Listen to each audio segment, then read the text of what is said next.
बिस्मिल्लाहिर्रहमानिर्रहीम, अस्सलाम वालेकुम। मैं हूं सैयद अनवारुल हसन और आप देख रहे हैं प्रोग्राम सच तो यह है बराह रास्त पीटीवी न्यूज़ इस्लामाबाद स्टूडियो से। पाकिस्तान तहरीक इंसाफ ने गुज़श्ता रोज़ संगजानी इस्लामाबाद में जलसा किया। उसके लिए एक एनओसी जारी किया गया था और उसमें 41-42 शराइत थी।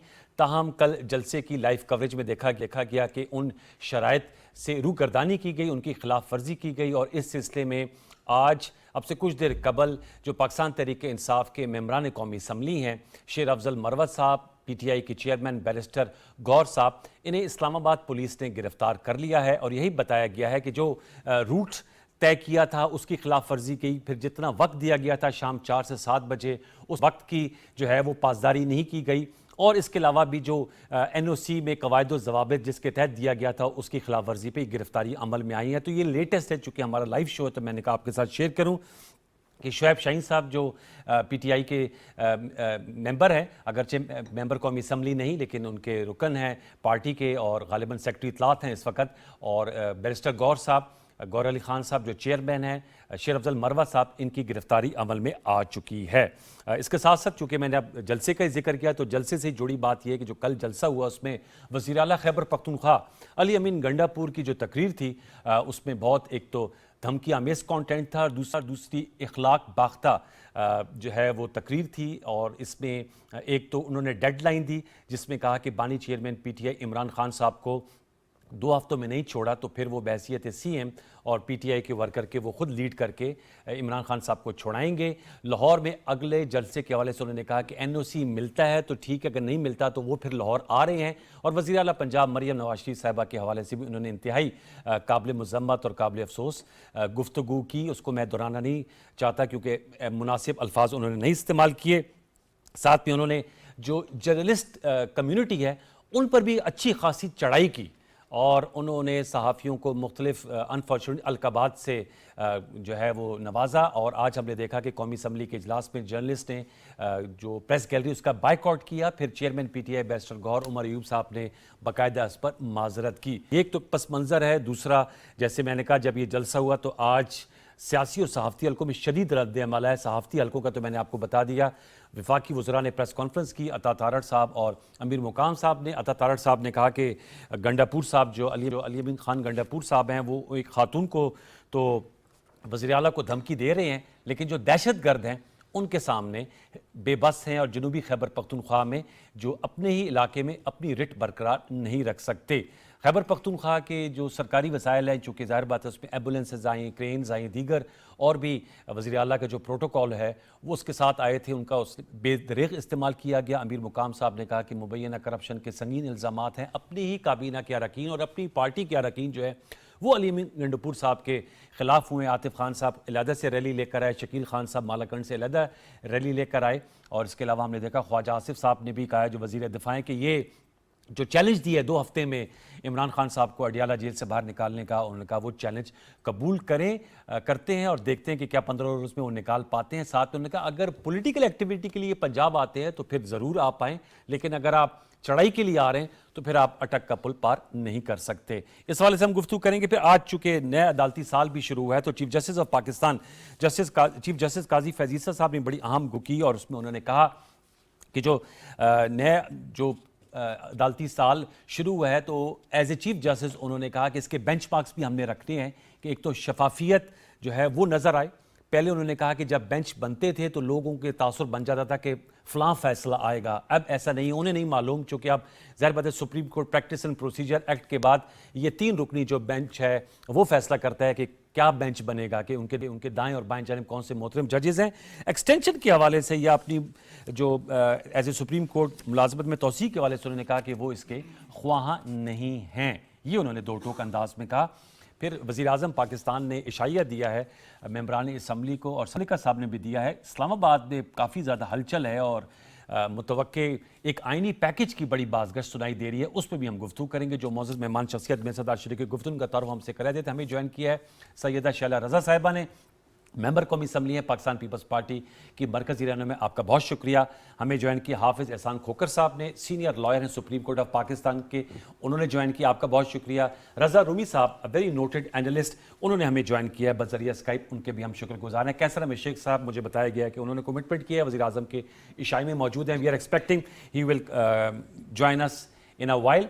गुफ्तु का आगाज़ करेंगे शैला रज़ा साहबा से, चूँकि अवान सदर से आई हैं तो ज़रा खबर जो है इनसे जानेंगे। शैला रज़ा साहबा, सदर आसिफ अली जरदारी साहब ने भी आज अपने पार्टी के जो मोतबरीन है अरकान उनको बुलाया था, तो क्या कोई आइनी पैकेज वगैरह आप लोग ला रहे हैं?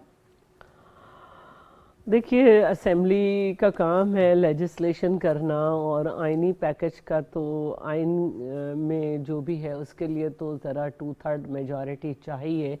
और तो कुछ नंबर हासिल हो गए आपको? मैं यही कह रही हूँ, तो उसके लिए जो है कुछ कोशिश हो रही है, और मौलाना फजलुर रहमान साहब ने भी आमदगी की है, का इजहार हुआ है। और नहीं तो फिर यही होता है कि आप थ्रू द एक्ट आप कुछ काम करने की कोशिश करते हैं। तो एक कोशिश हो रही है, अल्लाह बेहतर करने वाला है, और हम बेहतरी की क्या तरफ कोशिश हो रही है? क्या आइनी पैकेज आएगा? एज बढ़ाने जा रहे हैं चीफ जस्टिस साहब को? क्योंकि आज तो उन्होंने कहा, जैसे मैंने उनके कमेंट दिया, कि वो तौसी लेने के जो है मुतमन्नी नहीं है। देखिए, काफ़ी सारी चीज़ें हैं, तो काफ़ी सारे कुछ मामलात हैं, उनको देखना है, तो बहुत कुछ हो सकता है। सरप्राइज ही होगा आप सबके लिए। अच्छा सरप्राइज होगा। चलिए, ये जो आप ये शैला रज़ा साहब ने कहा सरप्राइज होगा, and she is a very shrewd political politician. हाफिज़ एहसान खोकर साहब से जानते हैं। खोकर साहब, इस पर मैं आता हूँ कि क्या पैकेज हो सकते हैं, उनकी क्या खदोखाल हो सकती है। ये जो गिरफ्तारियाँ हुई हैं सर, इस हवाले से ज़रा हमें बताइएगा। जैसे मैंने इब्तिदा में कहा, बैरिस्टर गौहर साहब, शुएब शाहीन, शेर अफजल मरवत, ये इस्लाम जो उस नया कानून आया उसके तहत हुई हैं जो पार्लियामेंट से पास हुआ है, जिसमें इस्लामाबाद में बगैर इजाज़त के जलसे पे सज़ा का भी तयन किया गया था। बिस्मिल्लाहिर्रहमानिर्रहीम। अनवार, एक तो ये है कि जो नया लॉ पास किया है, जिसे पीसफुल असम्बली और पब्लिक ऑर्डर एक्ट 2024 है, ये सिर्फ पाकिस्तान में नहीं है, दुनिया के सारे ममालिक जहाँ के ऊपर कैपिटल्स हैं और जहाँ के ऊपर उनके हब्स होते हैं, वहाँ पे चीज़ों को रेगुलेट किया जाता है। और इसके लिए जो मदर ऑफ जिसे हम कहते हैं डेमोक्रेसी जो है, बरतानिया ने भी इसका लॉ बनाया 1986 के अंदर, उन्होंने पब्लिक ऑर्डर एक्ट बनाया। और इसीलिए आपने देखा होगा कि अगर लंदन के अंदर प्रोसेशंस या रैलीज़ निकलती हैं तो उसको एक ऑर्गेनाइज तरीके से निकाला जाता है, और उसके अंदर ये है कि एक प्रोसेस होता है, परमिशन होती है, टाइमिंग होती है। तो एक सेटल चीज़ें हैं जिनको लोग भी फॉलो करते हैं और जो गवर्नमेंट फंक्शनरीज है वो फॉलो करती हैं। बट अनफॉर्चुनेटली हमारे मुल्क के अंदर चूँकि एक बहुत ज़्यादा एजिटेटिव पॉलिटिक्स है, और हर वक्त हमारा जो मुद्दा है वो यही होता है कि या आपने स्ट्रीट्स पे आना है, या आपने उन एरियाज़ के अंदर जाना है कि जिन एरियाज़ के अंदर जाके वो समझते हैं कि हम अपना प्रोटेस्ट करवाएं। लेकिन फ्रीडम ऑफ असेंबली तो हमारे नहीं, देखे ना, तीन चीज़ें, नहीं अनवार, तीन चीज़ें। आर्टिकल 16 जो है वो बिल्कुल आपको देता है कि आप अपने आप को एक्सप्रेस करते हैं। आर्टिकल 17 है जिसके अंदर आपका फ्रीडम ऑफ एसोसिएशन भी है, फ्रीडम ऑफ एक्सप्रेशन भी है। आर्टिकल 19 भी है, फ्रीडम ऑफ इंफॉर्मेशन, और आर्टिकल 19A भी है, एक्सेस टू इंफॉर्मेशन। लेकिन वो उसके नीचे आपके लिए कुछ कदगंज भी हैं जो इन कॉन्स्टिट्यूशंस के अंदर आए हैं। अब एक लॉ बन गया, और मैं ये समझता हूँ कि जिस तरह इस्लामाबाद के अंदर आपने पिछले 12-14 साल से एक हर वक्त जो है वो एक हिजानी कैफियत क्रिएट की हुई है कि आपके बाइस से डेलीगेशंस आते हैं तो आपको लगता ये है कि आप बहुत बड़े किसी जो है फोर्ट के अंदर जा रहे हैं, डबल डबल कंटेनर्स लगे हुए हैं। और हर पॉलिटिकल पार्टी है या रिलीजियस पार्टी जो है वो छोटी है या बड़ी, उसकी ख्वाहिश होती है कि मैं डीट चौक के अंदर पहुंचूं या मैं पार्लियामेंट के आगे पहुंचूं। हालांकि जब अगर आपने किसी चीज़ को रजिस्टर करवाना है तो अब तो बड़ा ज़बरदस्त है, मीडिया भी पहुंचता है, सोशल मीडिया भी आया है, तो उससे होता यह है कि आपके जो मिलियंस ऑफ लोग हैं वो उससे सफ़र करते हैं। अब लॉ आ गया है, उसका एक तरीके क्या सजा है, उसके अंदर 3 साल उसकी सजा है। उसका एक प्रोसेस है। चूंकि अब ये ना कि आगे आपको जब परमिशन लेनी पड़ती थी वो डीसी देता नहीं था, फिर आप कोर्ट्स के अंदर जाते थे। अब एक मैकेनिज्म जो है उसे किया गया, लेकिन मैं समझता हूं कि चूंकि अभी नया लॉ है तो उसकी थोड़ी सी स्पेस देनी चाहिए कि अगर पहला जलसा हुआ है, पहली एप्लीकेशन है, को वार्न कर दिया जाए या कोई इस तरह किया जाए कि जिससे ये ना लगे कि शायद वो इस लॉ का जो है वो स्टार्ट ही इस तरह कर दिया गया है। लेकिन चीज ये है कि इस लेजिस्लेशन को जो भी गवर्नमेंट आएगी, मैं ये समझता हूं कि जितनी भी हमारी ये गवर्नमेंट्स आई हैं, चाहे पीपल्स पार्टी की है, पीएमएलएन की है या उस वक्त पीटीआई की थी, सबके लिए ये प्रॉब्लम्स था कि इन जो इंपॉर्टेंट मीटिंग्स हैं या इन रेड जोन जो हैं, जहाँ आपका डिप्लोमेटिक इनक्लेव है या आपकी सुप्रीम कोर्ट है या आपकी पार्लियामेंट, इसको रेगुलेट किया जाना चाहिए और अगर आया है। लेकिन दूसरी चीज ये है कि जो आपको कॉन्स्टिट्यूशन आपको राइट देता है उसके अंदर फिर स्टेट ऑब्लिगेशंस भी है, उसको थोड़ा सा किया जाए। और अगर इसमें स्पेस दे दी जाए, अभी इनिशियल है तो ठीक है, आइंदा से अगर कोई करे तो उसके खिलाफ स्ट्रिक्ट एक्शन लिया जाना चाहिए। मैं ये जो आपका एंड का जुमला है बड़ा, ये मैं शैला साहब आपसे पूछूंगा क्योंकि एज ए पॉलिटिकल पार्टी इन्होंने भी बहुत सी इस तरह के प्रोटेस्ट और लॉन्ग मार्चेस किए हैं। रजा रूमी साहब ने भी ज्वाइन किए। रजा, अस्सलाम वालेकुम। जी वालेकुम सलाम। बहुत शुक्रिया रजा साहब। बहुत सी खबरें हैं, आपने सुन ही लिया होगा, गिरफ्तारियां भी हुई हैं, शैला रजा साहब मौजूद हैं, एक नया पैकेज उनका एक सरप्राइज होगा, उस पर भी मुशावरत हो रही है। चीफ जस्टिस साहब का भी आज बयान सामने आया है जिसमें उन्होंने गैर रस्मी जब सहाफ़ियों से गुफ्तगू कर रहे थे तो उनका वो इंटरेस्टेड नहीं है अपने लिए तौसी लेने के हवाले से। आपसे मैं जानना चाहूँगा किस तरह देख रहे हैं। अली अमीन गंडापुर साहब ने एक बड़ी धमकी आमेज़ाना तकरीर भी की है, जर्नलिस्टिक कम्युनिटी को भी टारगेट किया है, पॉलिटिकल ओपोनेंट्स को भी, इदारे को भी। सियासी तनाव बढ़ता हुआ देख रहे हैं रजा रूमी साहब? जी, मेरे ख्याल से कल की तकरीर के बाद एक तरफ तो जहां पाकिस्तान तहरीक इंसाफ को काफी हौसला बुलंद हुआ है और उन्होंने अपना एक बड़ा शो करके ये दिखाया कि लोग उनके साथ हैं, मगर दूसरी तरफ उन्होंने और मुश्किलात में इजाफा कर लिया अपने लिए। और उसकी बुनियादी वजह यह है कि अली अमीन गंडापुर साहब जो हैं वो तहरीक इंसाफ के एक वर्कर लीडर भी हैं, मगर साथ में वो एक वजीर आला भी हैं जिनका कि आईनी फराइज मनसबी जो है उसमें इस तरह की जबान या इस तरह की जो धमकी आमेज बातें हैं वो जेब नहीं देती। देखिए, जब आप एक आईनी ओहदे पर फायज होते हैं तो उसके कुछ तकाजे होते हैं और वो उनकी तकरीर में बड़ी अनफॉर्चुनेट बात है कि वो उन्होंने कुछ लाइंस ऐसी थी जहाँ पे क्रॉस की, सहाफ़ियों के बारे में जो कहा, ख़वातीन सहाफ़ियों के बारे में कहा, फिर उसके अलावा जो उन्होंने ये खून बहाने वाली जो बात कही, ये जुमला उनसे मंसूब हो जाएगा। और देखिए, पहले ही तहरीक इंसाफ को जो मुश्किलात दरपेश हैं उसमें ये कमी नहीं होगी बल्कि इजाफा होगा। तो ये बड़ी एक अनफॉर्चुनेट सिचुएशन है और इसी वजह से आपने देखी कि आज ये अरेस्ट का जो अभी आप जिक्र कर रहे थे, ये उसका एक रिएक्शन आया है। मगर बड़ी बात ये है कि अभी भी जो सबसे बड़ा इशू दरपेश है वो सियासी डायलॉग की कमी है जी। और वो खुदा जाने कैसे होगा। वो जो मौजूदा हुक्मरान इत्तेहाद है उनको पहल करनी होगी क्योंकि ये सियासी मामलात जो हैं ये सियासतदान ही हल कर सकते हैं, इनको किसी और पर नहीं छोड़ना चाहिए, ना अदालतों पर ना इस्टेब्लिशमेंट पर। और यही मेरी इस्तदा है आपके साथ जो मौजूद भी हैं साथी कि कोई तरीका निकलना चाहिए कि एक सियासी डायलॉग का आगाज हो या कम से कम उसके कुछ खद्दो खाल जो हैं वो पेश किए जाएं और एक कोशिश की जाए कम से कम एक बार तो कि एक सही तरीके से कुछ बातचीत का सिलसिला स्टार्ट हो। लेकिन रजा, आपने बिल्कुल ठीक कहा। अब मैं टोटली विद यू कि हमें इस सियासी माहौल में बातचीत का रास्ता निकालना होगा क्योंकि इतना ज़्यादा बढ़ा हुआ सियासी दर्जा हरारत पाकिस्तान के लिए इस वक्त फ़ायदेमंद नहीं है। IMF से हम एग्जेक्टिव बोर्ड से अप्रूवल लेना चाह रहे हैं, अभी तक सितंबर में कोई डेट पाकिस्तान के नाम नहीं आया बोर्ड में। इसके अलावा जो है दीगर बड़े और मामलात हैं, गवर्नेंस के इश्यूज़ हैं। लेकिन आज भी बानी चेयरमैन PTA जब 190 मिलियन, अब तो मेरे ख्याल में वो भी शायद जो कानून साजी हुई है, नैब तरमीम और फैसला है उसमें शायद हाफिज़ एहसान खोकर साहब से पूछूंगा, वापस हो गया है, नैब ने शायद वापस ले लिया जो नया तोशाखाना का केस था। लेकिन उन्होंने कहा कि आज उन्होंने डिस्क्लोज किया कि जो 22 अगस्त का जलसा इसलिए मुलतवी किया बकौल बानी चेयरमैन PTA इमरान खान साहब कि आजम स्वाति से इस्टेब्लिशमेंट ने रब्ता किया था। लेकिन दूसरी और उन्होंने कहा कि हम आपको फिर 8 सितंबर को NOC भी मिल जाएगा और हो भी जाएगा। एक तरफ वो ये बात उनकी यानी कि उनके लिए दरवाज़ा खुला रखते हैं कि उनका पैगाम आए, लेकिन दूसरी तरफ अली अमीन गंडापुर साहब वो अच्छी खासी उस पर चढ़ाई भी कर रहे थे और जिस तरह की उनका लबो लहजा था। तो ये किस तरह होगा, टॉक एंड फाइट या क्या इसका सीक्वेंस फिर बन सकेगा? जी जी बिल्कुल। देखिए, ये तो तरीका कार होता है ना, प्रेशर बढ़ाने का तरीका होता है कि फाइट से कुछ प्रेशर बढ़ता है और ख्याल ये होता है कि दबाव में आएंगे दूसरी साइड जो है। मगर यहाँ पे भी थोड़ी सी ये मैं वजाहत कर दूं कि ये स्ट्रेटजी भी कामयाब नहीं हो रही क्योंकि अभी तक जितना प्रेशर वो डालने की कोशिश कर रहे हैं उसका उल्टा ही असर हो रहा है। दूसरी साइड जो है, और उससे मेरी मुराद आप समझ रहे हैं सियासतदान नहीं है, जी जी। वो अभी तक बात करने को तैयार नहीं है।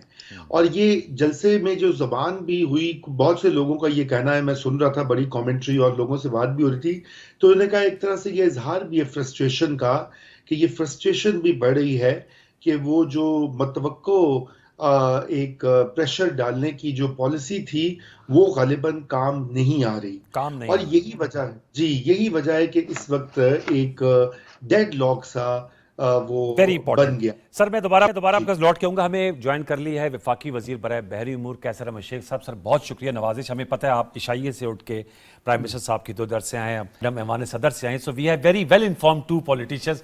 कैसा सब बताइएगा, प्राइम मिनिस्टर साहब कोई नया पैकेज आप लोग ला रहे हैं, एतमाद में लिया गया है, कुछ अंदर की खबर दें, लाइव शो है। मैं अभी आ रहा हूँ डिनर से, सर। जो प्राइम मिनिस्टर साहब ने होस्ट किया था, और प्राइम मिनिस्टर साहब ने तो सारी बातें जो है वो इकानमी पे की हैं। वो कह रहे हैं कि मैं अपनी 40 साल की ज़िंदगी में ये जो प्रेशर मेरे ऊपर पिछले 2-3 हफ्तों में रहा है, कभी इतना नहीं हुआ। अच्छा। बहुत ही मुश्किल हो रही है हमें, क्योंकि हर एक के बाद मैंने सोचा था कि अब हम इन्वेस्टमेंट की बात करेंगे, लेकिन हर जगह मुझे अभी भी उनसे गुजारिश करनी पड़ रही है, मांगना पड़ रहा है अपने दोस्तों से, और ये बड़ा मुश्किल काम है जो मेरे लिए है। तो ये जो सियासी जमूद है, तातुल है, जिसके रजा रूमी साहब बात कर रहे थे, आपने सुन भी ली होगी, इसको कैसे तोड़ा जा सकता है? ये तो पहल आप लोगों की तरफ से ही होगी। देखिए ये क्या सियासी जमूद है, ये तो पिछले नहीं, वो डेडलाइन दे रहे हैं 2 हफ्ते की आपको, वज़ीर आला खैबर पख्तूनख्वा के पंजाब आके अडियाला जेल से खान साहब को छुड़ा लेंगे। वो तो उनकी बातें हैं, वो तो उनका कर रहे हैं, लेकिन आज देखें ना, सारे प्रेस वाले, आपके मीडिया के सारे लोग बाइकाट कर गए, और मैं असम्बली में मौजूद था, जबकि खुद उमर अयूब साहब ने कैटेगोरिकली हर एक से माफ़ी मांगी और कहा कि नहीं, और हमारी बात हुई है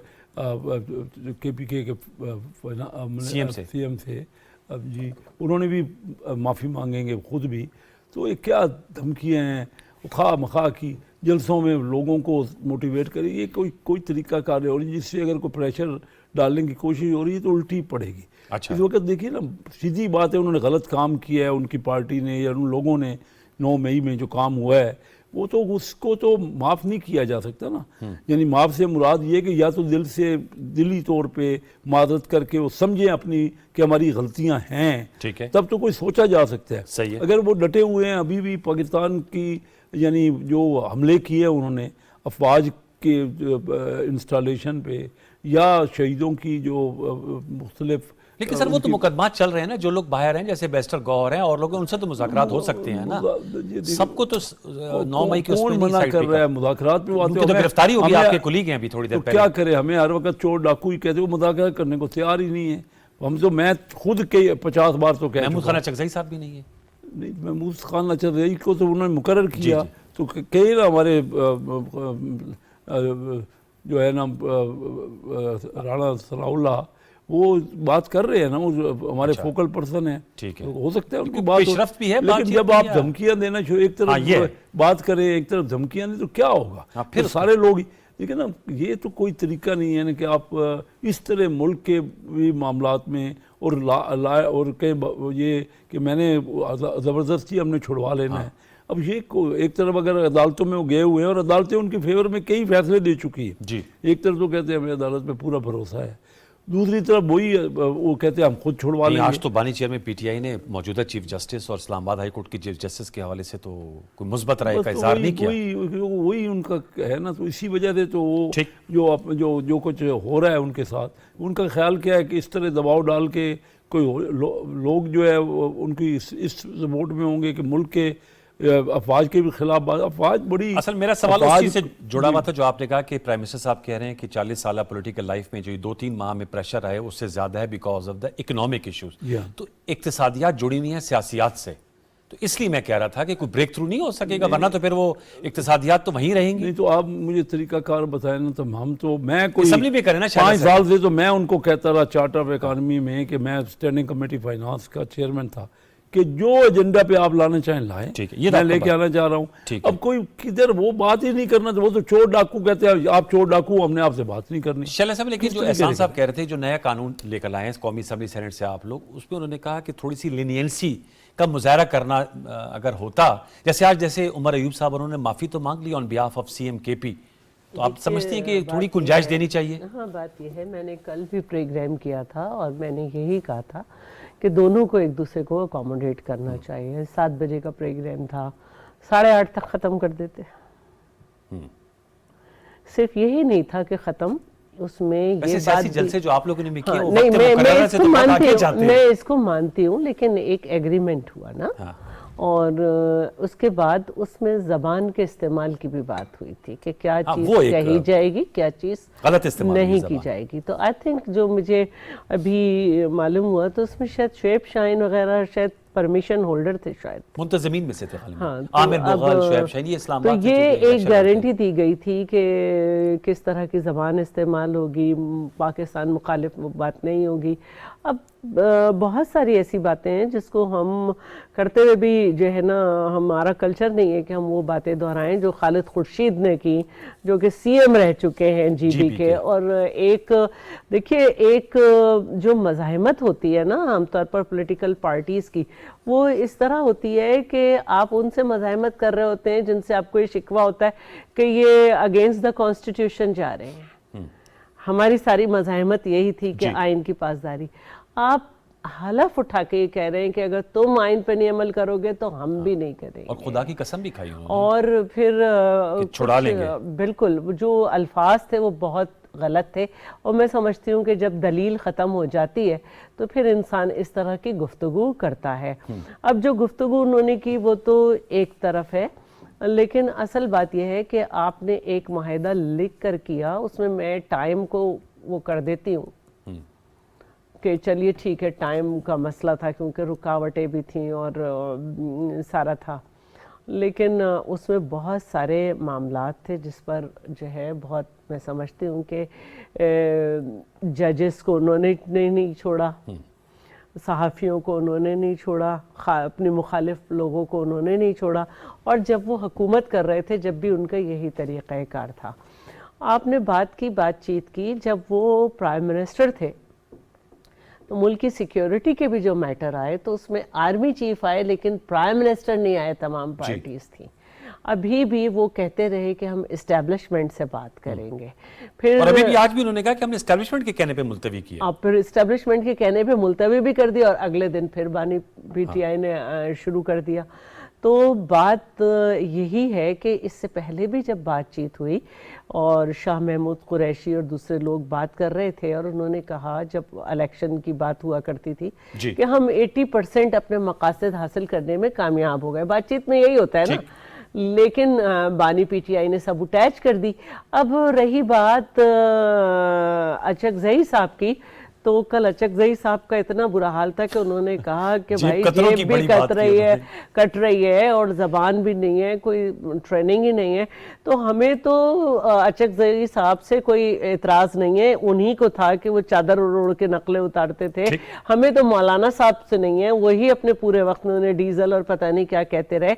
बात यह है कि जब आप इन्हें आगे कर रहे हैं तो हम तैयार हैं, आप कब तक उन्हें आगे किए हुए हैं। हमने तो असेंबली का माहौल बेहतर कर रखा है, स्पीकर चैम्बर में भी हम एक बेहतर तरीके से बातचीत कर रहे हैं, हाउस का बिजनेस तो जरा बेहतर अब चल रहा है। जी बिल्कुल, उनसे हम बात कर रहे हैं। इसके अलावा भी एक मीटिंग हुई है स्पीकर चैम्बर में जिसमें बेहतरी की बात की जा रही है। तो मैं ये समझती हूँ कि इनको ये समझना चाहिए कि इनके जलसे का जो 3 मकासद थे, एक तो ये कि हमें हमारा मैंडेट वापस दिया जाए, दूसरा ये था कि पीटीआई के रहनुमा बानियों ने रिलीज किया जाए, और तीसरा ये था रूल ऑफ लॉ। तो रूल ऑफ लॉ की तो आपने धज्जियां बखेर दी। अच्छा, मैंडेट जो है आप ये कबूल कर चुके हैं, जब भी आप असेंबली में बैठे हैं, आपने प्रेसिडेंटशिप के लिए भी इलेक्शन लड़ा, आपने स्पीकर डिप्टी स्पीकर के लिए भी लड़ा, वजीर आजम के लिए लड़ा। अब रही बात ये कि आपके मुकदमे जी हमारे पास नहीं, असेंबली में नहीं है, अदालत में, उनको अदालत से होगा। जैसे ये बिजनेस चल रहा है इसी तरह असेंबली चल रही है, आपको हमसे बात भी करनी चाहिए। अदालत में आपका मामला है, अदालतें जाने। और वो खोखर साहब ये बताएगा, ये जो नैब तरमीम के हवाले से जो नया तोशाखाना केस था वो अब वापस ले लिया नैब ने, तो एक तरह से रिलीफ मिला है खान साहब और बुशरा बीबी को? देखें अनवार, दो तरह की अमेंडमेंट्स हैं जो नैब ऑर्डिनेंस के अंदर आई हैं जी, और ये तकरीबन ऑलमोस्ट वही अमेंडमेंट है जो पीटीआई ने बजाते खुद 28 फरवरी 2019 को ऑर्डिनेंस किया था। और उस वक्त आग फॉर्मर प्राइम मिनिस्टर की अगर आप स्टेटमेंट्स दें, जो भी प्राइम मिनिस्टर आया है, चाहे प्रेसिडेंट जरदारी साहब हैं या उसके बाद प्राइम मिनिस्टर नवाज शरीफ साहब हैं या उसके बाद आपका खाकान अब्बासी साहब हैं या ये इमरान खान साहब हैं, सबका एक कंसेंसस ये था कि जो नैब का इंस्टीट्यूशन है इसको मिसयूज़ किया जा रहा है, इसमें पॉलिटिकल इंजीनियरिंग है, इसमें पॉलिटिकल विक्टिमाइजेशन है और इसकी वजह से पूरा निज़ाम मुमलिकत जो है वो डिसफंक्शनल हो गया है और इसको बदलने की ज़रूरत है। अब चूँकि हमारी पॉलिटिकल पार्टीज़ के अंदर एक डाइकॉटमी भी है, वो डाइकॉटमी ये है कि जब हम गवर्नमेंट के अंदर आते हैं तो शायद हमारी प्रायोरिटीज़ बदल जाती हैं और जब हम अपोजिशन के अंदर आते हैं तो हम कहते हैं कि जी ये पार्लियामेंट की ना ये लेजिस्लेटिव कॉम्पिटेंसी है, जुडिशरी के मुतालिक हमारा अदरवाइज आता है। एस्टैब्लिशमेंट अगर हम गवर्नमेंट में हैं तो हम कहते हैं हम एक पेज पे हैं, जब बाहर निकलते हैं तो हम एस्टैब्लिशमेंट के ख़िलाफ़ जाते हैं और उन्हीं में से एक नैब लॉ था। अब यही नैब लॉ के अंदर जो अमेंडमेंट्स जो थी वो 2022 के अंदर आई और उसके बाद पहले 22 जून को आई एक पैकेज आया, फिर उसके बाद 12 अगस्त को आया और फिर 5 मई को आया। अब अगर तीनों को इकट्ठा देखा जाए तो फॉर्मर प्राइम मिनिस्टर ने जिन अमेंडमेंट्स को चैलेंज किया था वो ऑलमोस्ट वही थी जो उनके दौर के अंदर ऑर्डिनेंस आया। वो तो सर सियाको सबाक तो नहीं, वो आ गया। अब आगे ये है कि दो एस्पेक्ट, एक वो है उसके अंदर थ्रेश होल्ड है जो 500 मिलियन का है। अब कोई भी केस ऐसा जो है जो 500 मिलियन से कम है तो उसके अंदर न नैब का कॉग्निजेंस है न जुरिस्डिक्शन है। इसका मतलब 190 मिलियन जो है अब ना पहले आ जाते। अब उसके अंदर ये है कि जो आपकी 2023 के अंदर 5 मई को अमेंडमेंट आई है तो ये नैब अदालत जो है वो बाउंड है इस चीज़ के कि वो बजाय नैब को रिटर्न करे वो किसी कॉम्पिटेंट फोरम को कर दे। अगर वो मामला इन्वेस्टिगेशन या इंक्वायरी का है तो नैब मुतलका फोरम पे भेजेगा और अगर रेफरेंस फाइल, ये अमेंडमेंट इसलिए आई थी कि इससे पहले जब 2 अमेंडमेंट्स आई तो इस्लामाबाद हाई कोर्ट की एक जजमेंट आई कि जी अगर ये वापस जाएंगे तो कहाँ जाएंगे, तो उस स्टेलमेट को खत्म करने के लिए पार्लियामेंट ने ये अमेंडमेंट्स दी और इस्लामाबाद हाई कोर्ट भी इस पर जजमेंट थी।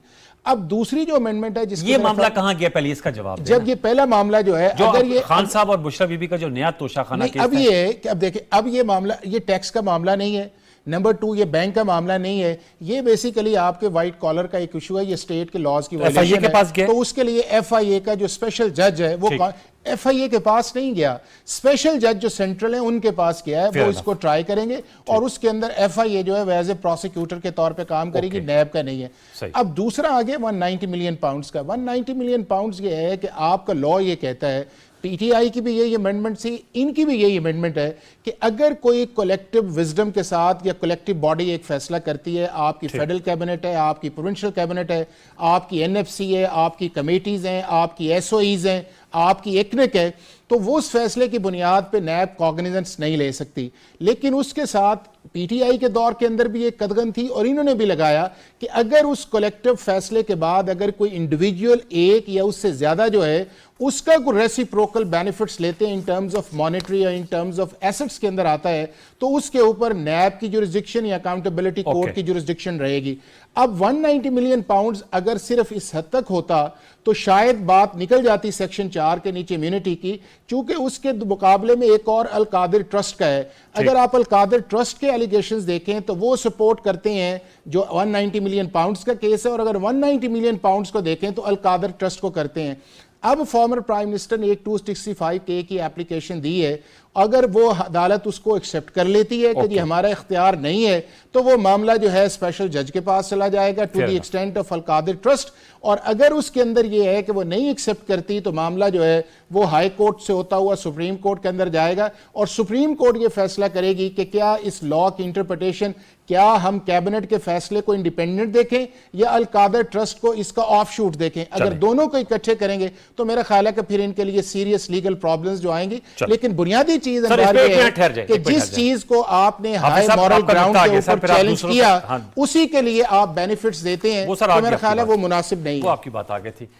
रजा रूबी साहब, सर आपसे मैं जानना चाहूँगा कि ये जो इश्यूज उठाए कैसर शेख साहब ने भी, उनका प्राइम मिनिस्टर साहब ने जो तकरीर की शाये में मौजूद थे और उन्होंने जो मुआशी मुश्किलात हैं, चैलेंजेस, उस हवाले से बात की। शैला रजा साहबा कहती हैं जैसे आप कह रहे हैं कि बातचीत के लिए तैयार हैं, तो वहाँ से लेकिन रेसिप्रोसिटी नहीं हो रही, एक सख्त गिर मौक़िफ़ आ रहा है, तो इसको कैसे फिर how to break the ice, आप क्या सजेस्ट करेंगे?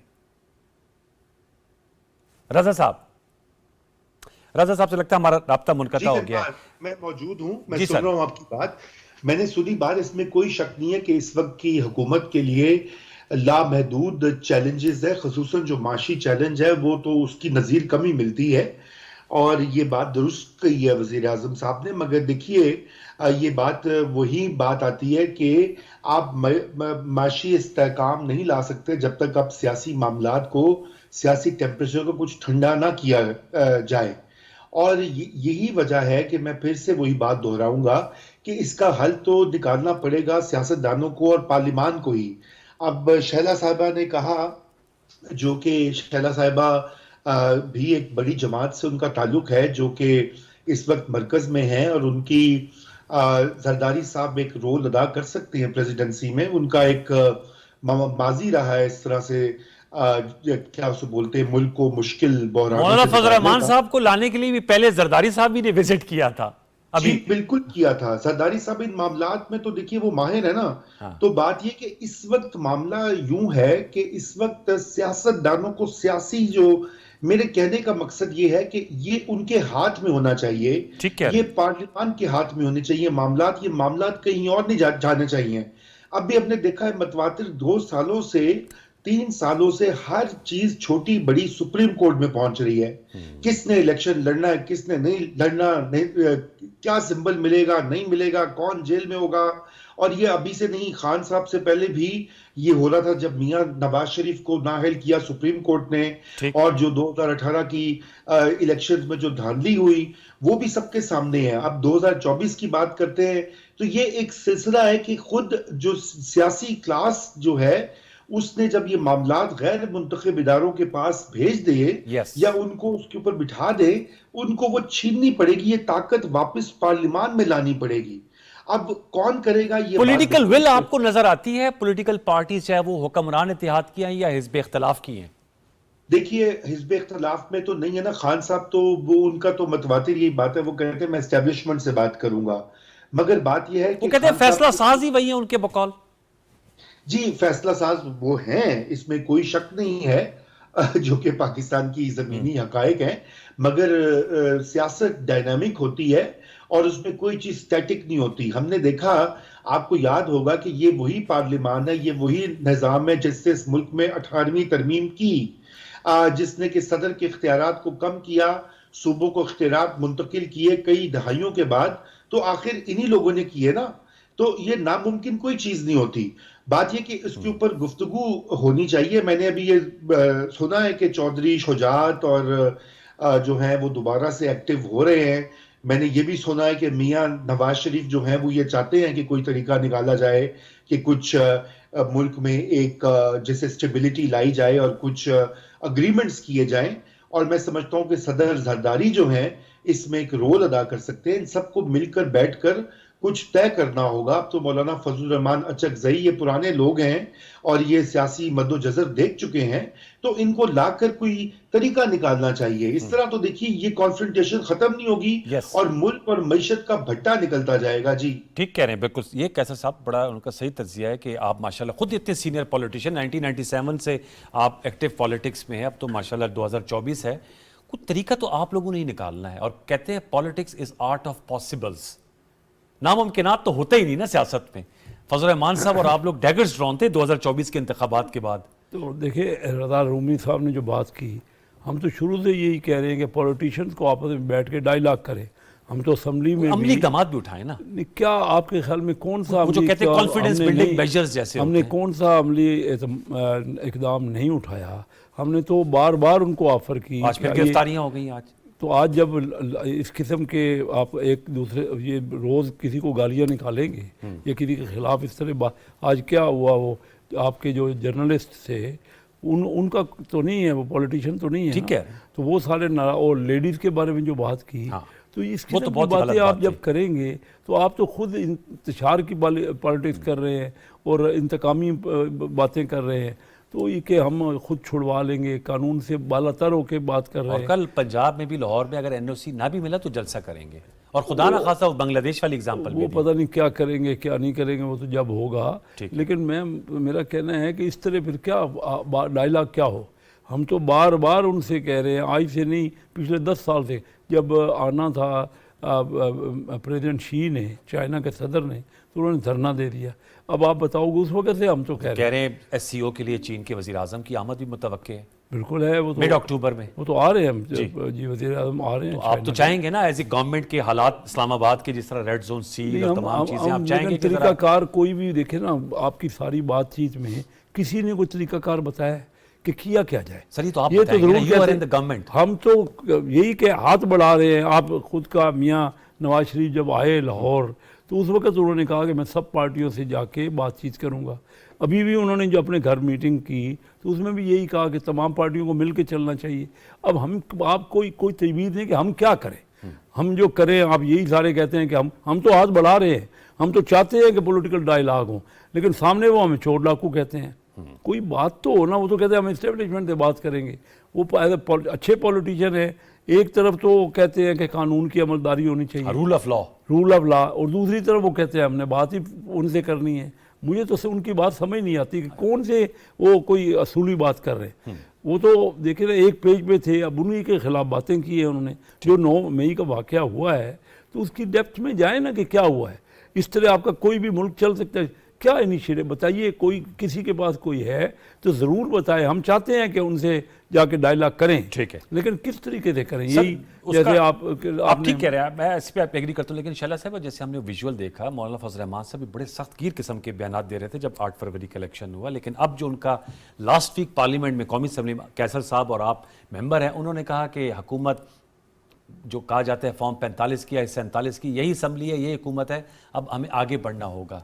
तो फजल रहमान साहब ने कोई, आज भी मैं सुन रहा था, कमरा मुर्तज़ा साहब से PTI का वफ्त मिला है, फजल रहमान साहब भी एक रोल अदा कर सकते हैं। उनकी महमूद खान अचकज़ई साहब से बड़ी अच्छी महमूद खान अचकज़ई साहब से हमारी भी बहुत अच्छी है। और हम बात कर रहे हैं, देखिए अल्टीमेटली जब आपको इस्टेब्लिशमेंट ने कह दिया कि वो आपसे बात करने को तैयार नहीं है जी, तो अगर आप फिर भी हमसे नहीं बात करेंगे तो फिर वही होगा जो अल्ताफ़ हुसैन के साथ हुआ कि उनके लोग उन्हें छोड़ दें। अच्छा, आपको ये लगता है कि ये बिल्कुल ऐसा हिस्ट्री होगा, विल रिपीट इटसेल्फ? बिल्कुल ऐसा होगा, क्योंकि लोग सियासत करना चाहते हैं। और ये जो है, ये देखिए पार्लियामेंट्री पॉलिटिक्स जो है वो हमारे यहाँ जो है वो कॉन्स्टिट्यूएंसी वाली पॉलिटिक्स है जी। लोगों को अपनी कॉन्स्टिट्यूएंसी में डिलीवर करना है। लोगों को 5 साल के लिए उनके लोगों ने भेजा है। अगर ये डिलीवर नहीं अपने आप को करेंगे तो फिर दूसरों को आना पड़ेगा, तो ये नहीं चलेगा। और फिर देखें आज अल्ताफ़ हुसैन के बगैर MQM है जी, इस वक्त भी पार्लियामेंट में मौजूद है, उनके गवर्नर भी हैं।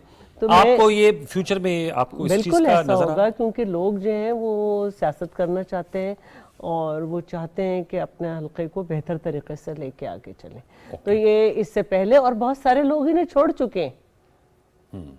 और इस वक्त भी जो गंडापुर हैं उनके ऊपर पार्टी में मुख्तलिफ कयास आ रही हैं। अभी 2-4 दिन पहले पार्टी के अंदर ही जनरल सेक्रेटरी का इस्तीफ़ा आया। उससे पहले मरवत साहब पे जो है मसाइल रहे। अलीमा खान की अलग आवाज़ें आ रही हैं कि कौन क्या है, तो एक मसाइल शुरू हो चुके। आपको नजर आ रहा है कि उनका शिराजा बिखर रहा है। मैं आपसे जानना चाहूँगा, हाफिज़ खोकर साहब ये बताएगा कि जो आईनी पैकेज की बात हो रही, जिस पे कैसर शेख साहब की जमात में भी आज मुशावरत की है और शैला रज़ा साहिबा की भी, आपको क्या नज़र आ रहा है कि ये किन खतूत पे होगा? क्योंकि चीफ जस्टिस साहब ने, ऑनरेबल चीफ जस्टिस साहब ने तो आज गैर रस्मी जो मीडिया से नुमाइंदे से गुफ्तगू हुई, उनका वो तो तौसील लेने के ख्वाहिशमंद नहीं हैं। और उनसे जब सवाल हुआ कि राना सनाउल्लाह साहब जो वज़ीर आज़म के सियासी उमूर के मुशीर हैं, उनसे जुड़ी हुई बात, तो उन्होंने कहा कि नहीं जी, वो बात तो इस पैराए में हुई थी कि मैंने कहा मैं अपने लिए नहीं, मुझे तो कल का नहीं मालूम, अगर और जजेस को आप देना चाहते हैं तो ये हुकूमत का इस्तेकाक है।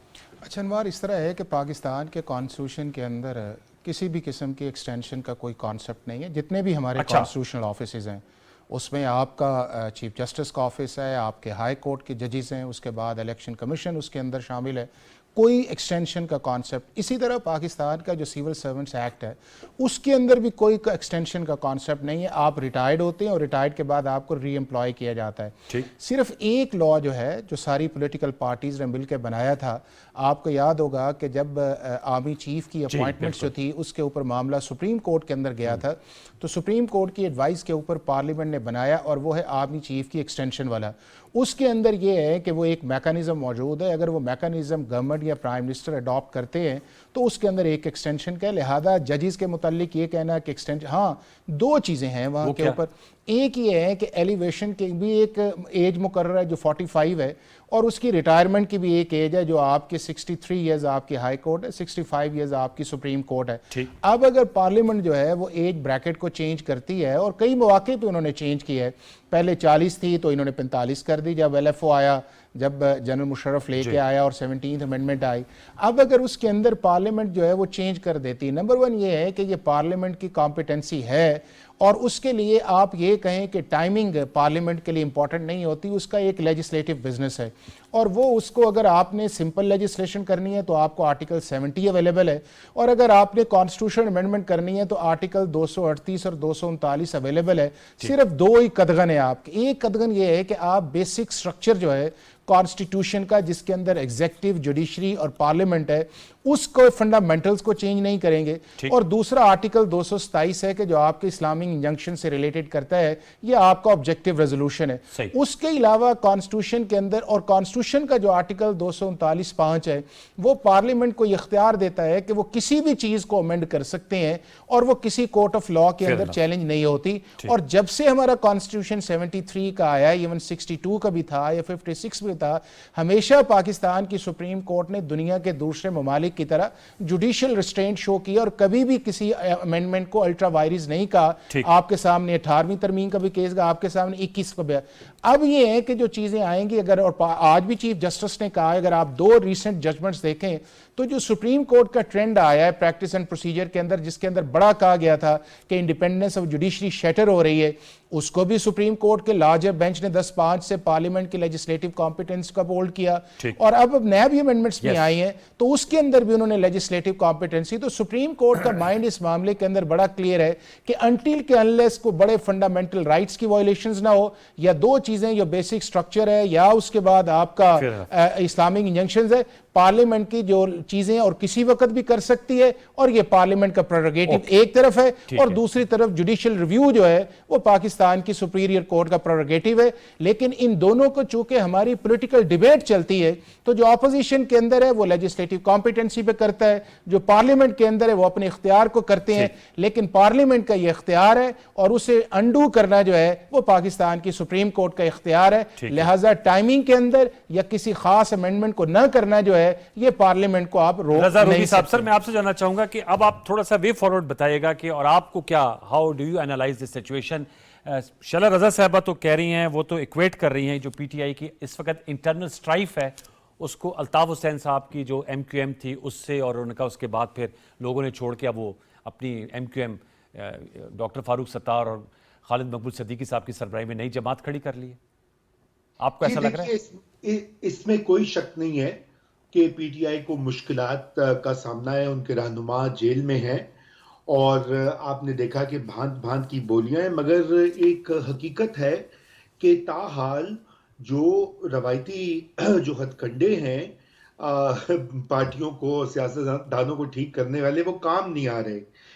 यहाँ पे सबसे बड़ा जो फैक्टर जो मुख्तलिफ है, मैं शहला साहबा से बड़े बसद एहतराम डिफर करूंगा कि पाकिस्तान की अदालतें जो हैं वो इस वक्त वहां पे जो तासुर एक पब्लिक में है कि आला अदालतों में बहुत से जज साहिबान जो हैं वो पाकिस्तान तहरीक इंसाफ और PTI को रिलीफ दिए जा रहे हैं, और उसमें कोई अभी चेंज या कमी नहीं दिखाई दी। एक बहुत बड़ी फर्क है। यही वजह है कि अभी आप देख लीजिए कि केस उनका रह गया 190 मिलियन पाउंड वाला, और वो तो अब नैब की जो अमेंडमेंट्स हुई हैं कोर्ट ने उनको अपहोल्ड कर दिया, तो उसमें तो खान साहब की जमानत आसानी से हो जाएगी। उसके बाद क्या बचेगा? फिर वही होगा कि जो कहा जा रहा है कि शायद मिलिट्री कोर्ट में उनका मुकदमा जाए, वहां भी सुप्रीम कोर्ट ने केस जो है उसको महफूज रखा हुआ है। Yes. तो इसलिए इस वक्त एक मामला बहुत संजीदा और गंभीर है। गंभीर इसलिए कि जो गैर मुंतखब इदारे हैं वो हम आहंग नहीं है, और यही वजह है कि इस वक्त पीटीआई का जो एक पब्लिक सपोर्ट भी उनके पास बहुत है। वो फरवरी के इलेक्शंस में हमने देखा भी उसका मुजाहरा। और दूसरा, रियासत के इदारों के अंदर जो है इस वक्त वो हम आहंगी नहीं है।